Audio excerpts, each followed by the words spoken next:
اور یہ جتنے بھی خادم یہاں پر موجود ہیں ماشاءاللہ بہت اچھے اخلاق سے ہر بندے سے بات کرتے ہیں اور بہت مسکرا کر ہر بندے کو ہر بات کا جواب دیتے ہیں۔ اللہ پاک آپ سب زائرین کو مولا رضا کے صدقے مولا رضا کی زیارت کروائیں، اور انشاءاللہ جب آپ یہاں پر جائیں گے تو یقین مانیں آپ کو ایسا محسوس ہوگا کہ آپ کسی جنت کے حصے میں گھوم رہے ہیں۔ یہ جی ہم زری کے بالکل قریب پہنچ چکے ہیں۔ یہاں سے راستہ اندر جاتا ہے اور آپ کو بھی رش دکھاتا ہوں کہ رش کتنا ہے جس میں سے گزر کر زری تک جانا ہے۔ وہ دیکھیں جی سامنے آپ کو زری مبارک نظر آ رہی ہوگی، لیکن اس رش کو دیکھ کر گھبرانا نہیں۔ آپ ویڈیو میں بھی دیکھیں گے کہ جب میں ادھر انٹر ہوا ہوں ابھی، اور پتہ ہی نہیں چلتا کہ بندہ کب زری کے قریب پہنچ بھی جاتا ہے۔ مولا علی رضا بادشاہ کے حرم کا ایک بہت مشہور واقعہ ہے جو کہ آج سے تقریباً 30 سال پہلے ہوا۔ ایک آدمی تھا جو کہ بینک کرپٹ ہو چکا تھا، قرضوں میں ڈوب چکا تھا، اور اس نے ارادہ کیا کہ وہ مولا علی رضا کے روضے پر آئے اور مولا سے مدد مانگے۔ تو اس نے اپنی بیوی سے کہا کہ کچھ پیسے جوڑو تاکہ میں مولا رضا کے پاس جاؤں اور ان کو اپنی مشکل بیان کر سکوں۔ چونکہ اس کے پاس تو کچھ پیسے رہے نہیں تھے تو اس کی بیوی نے چند پیسے جمع کیے اور اس کو دیے۔ اس نے وہ پیسے لیے، جیب میں ڈالے اور مشہد پہنچ گیا۔ مولا آپ سب کو بھی یہ زیارت کروائیں۔ جب آپ یہاں پر پہنچیں گے، آپ کوئی دعا مانگیں گے تو آپ کے دل کو سکون مل جائے گا۔ جیسے ہی بندہ زری کے قریب پہنچتا ہے تو بندے کو ایک دلی سکون مل جاتا ہے۔ تو وہ شخص بھی زری کے پاس پہنچا اور اس نے دعا مانگی تو اس کو دلی سکون ملا۔ اسے یہ محسوس ہوا کہ انشاءاللہ میری تمام مشکلات اب حل ہو جائیں گی۔ وہ آدمی دل ہی دل میں سوچنے لگا کہ اب میں تیراک جاؤں گا تو پتہ چلے گا کہ مشکل حل ہو گئی یا نہیں، لیکن جب اس کے دل کو سکون آیا تو اس نے مولا کا شکریہ ادا کیا اور وہاں سے باہر نکلا۔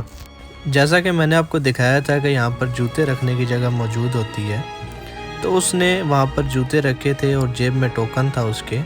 جب اس نے وہ ٹوکن اپنے جیب سے نکالنے کے لیے اپنے جیب میں ہاتھ ڈالا تو پتہ لگا کہ اس کی جیب کٹ چکی ہے، وہ ٹوکن موجود نہیں ہے، اور دن کے کھانے کے لیے یا جو اس نے اپنے سفر کے لیے پیسے رکھے تھے وہ بھی اب اس کے پاس نہیں ہے۔ باقی کا واقعہ میں آپ کو آگے سناتا ہوں، لیکن ابھی زری کے قریب موجود ہوں تو آپ سب کے لیے دعا گو ہوں کہ مولا پنجتن پاک کے صدقے میرا اللہ پاک آپ سب کو یہ زیارات کرنے کی توفیق اور شرف عطا فرمائیں۔ مولا رضا بادشاہ آپ کو اپنے در پر بلائیں اور آپ یہ زیارات کریں، اور مولا رضا بادشاہ آپ سب بہن بھائیوں میں سے جو کوئی مقروض ہے، مولا آپ سب کے قرض اپنے غیب کے خزانوں میں سے عطا فرمائیں۔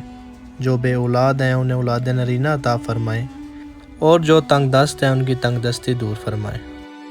آپ رش دیکھ رہے ہیں کہ مومنین کا کتنا زیادہ رش ہے، چونکہ آج ہمارا یہاں پر آخری دن تھا اور ہم نے واپسی کے لیے نکلنا تھا، تو اس وجہ سے بوسہ لیے بغیر میں نہیں جا سکتا تھا، اور آخرکار کافی جد و جہد کے بعد مجھے جگہ مل گئی اور میں نے زری مبارک کا بوسہ لیا اور مولا کو خدا حافظ کہا۔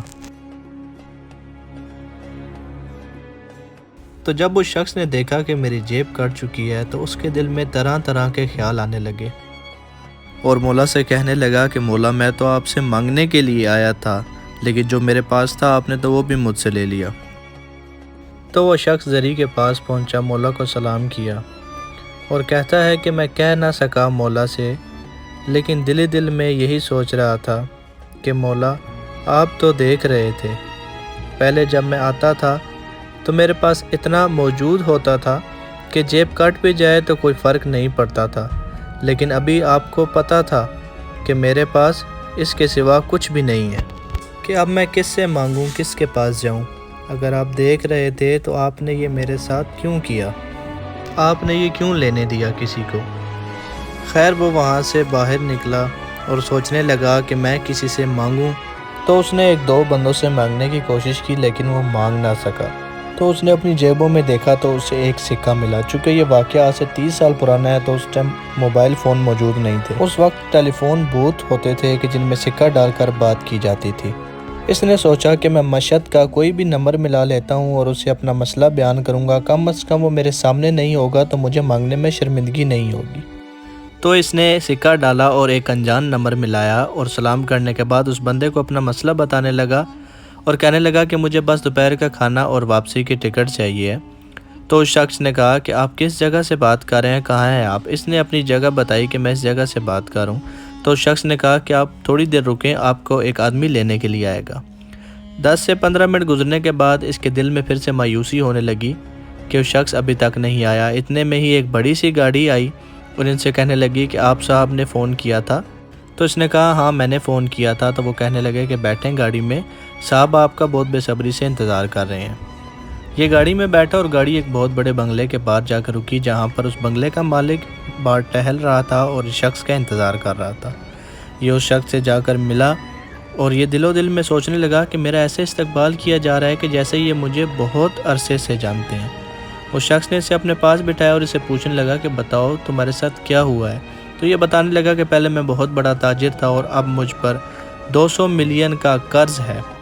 وہ شخص اسے کہنے لگا کہ 200 ملین کا قرض ہے اور کتنے پیسے اور ہوں تو اسے تمہارا کاروبار شروع ہو سکتا ہے؟ تو یہ کہنے لگا کہ 60-70 ملین سے میرا کام شروع ہو جائے گا۔ یہ کہنے کے فوراً بعد یہ شخص اس سے اجازت مانگنے لگا کہ مجھے اجازت دے، میں جاتا ہوں۔ تو وہ کہنے لگا کہ رکو تھوڑی دیر۔